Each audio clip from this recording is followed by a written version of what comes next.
ദൈവനാമത്തിന് മഹത്വം ഉണ്ടാകട്ടെ. ഉൽപ്പത്തി പുസ്തകം 31 അധ്യായം 1 മുതൽ 30 വരെയുള്ള വാക്യങ്ങൾ. ഉൽപ്പത്തി 31 1 മുതൽ 30 വരെ.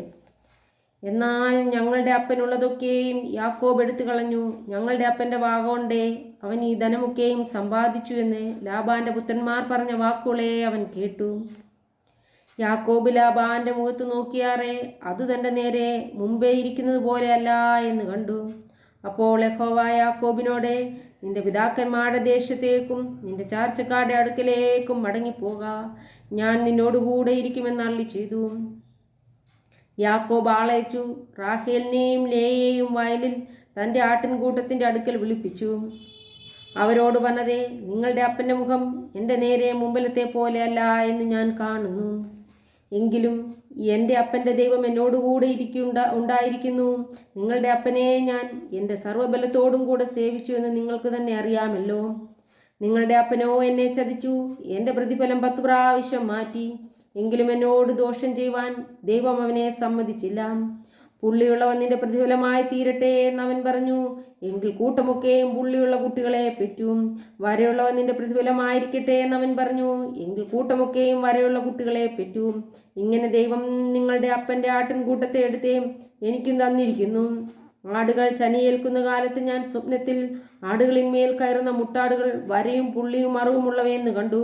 ദൈവത്തിൻ്റെ ദൂതൻ സ്വപ്നത്തിൽ എന്നോട് യാക്കോബേ എന്ന് വിളിച്ചു. ഞാനിതാ എന്ന് ഞാൻ പറഞ്ഞു.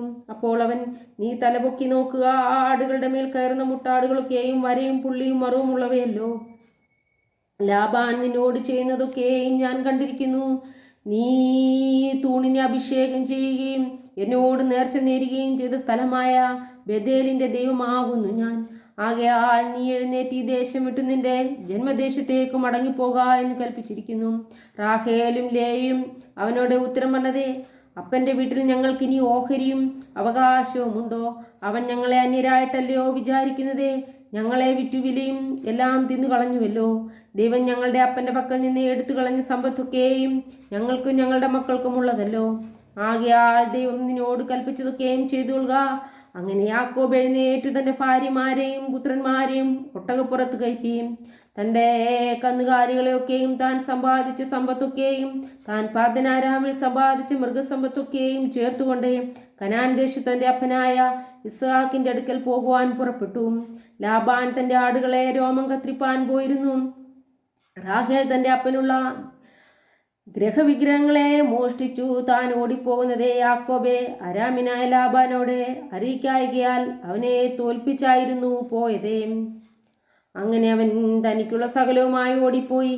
അവൻ പുറപ്പെട്ട നദി കടന്നു ഗിലെയാദ് പർവ്വതത്തിന് നേരെ തിരിഞ്ഞു. യാക്കോബ് ഓടിപ്പോയി എന്ന് ലാബാന് 3-ാം ദിവസം അറിവ് കിട്ടി. ഉടനെ അവൻ തൻ്റെ സഹോദരന്മാരെ കൂട്ടിക്കൊണ്ട് 7 ദിവസത്തെ വഴി അവനെ പിന്തുടർന്നു. ഗിലെയാദ് പർവ്വതത്തിൽ അവനോടൊപ്പം എത്തി.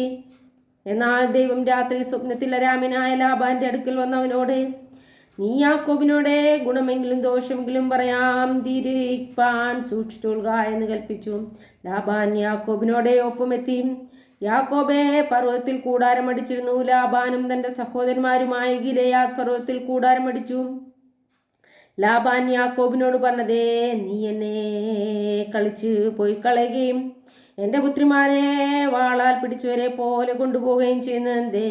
നീ എന്നെ തോൽപ്പിച്ച് രഹസ്യമായിട്ട് ഓടിപ്പോകുകയും ഞാൻ സന്തോഷത്തോടും സംഗീതത്തോടും മുരജത്തോടും വീണയോടും കൂടെ നിന്നെ അയപ്പാൻ തക്കവണ്ണം എന്നെ അറിയിക്കാതിരിക്കുകയും എൻ്റെ പുത്രന്മാരെയും പുത്രിമാരെയും ചുംബിപ്പാൻ എനിക്ക് ഇടതരാതിരിക്കുകയും ചെയ്തതെന്തേ?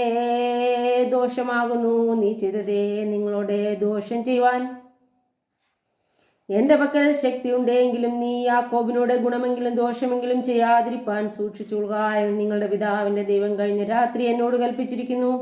ആകട്ടെ, നിന്റെ പ്രതിഫലത്തിനായുള്ള അഭിവാഞ്ചയാകിയാൽ നീ പുറപ്പെട്ടു പോന്നു. എന്നാൽ എൻ്റെ ദേവന്മാരെ മോഷ്ടിച്ചതേ എന്തിനെ? ദൈവമേ, സ്തുതി അങ്ങേക്കുമാവുന്നു. ബാറയ്ക്കുമോ പിതാവിനും പുത്രനും പരിശുദ്ധ റൂഹായ്ക്ക് സ്തുതി ആദ്യം എന്നേക്കുള്ളതാവുന്നു. ആമീൻ.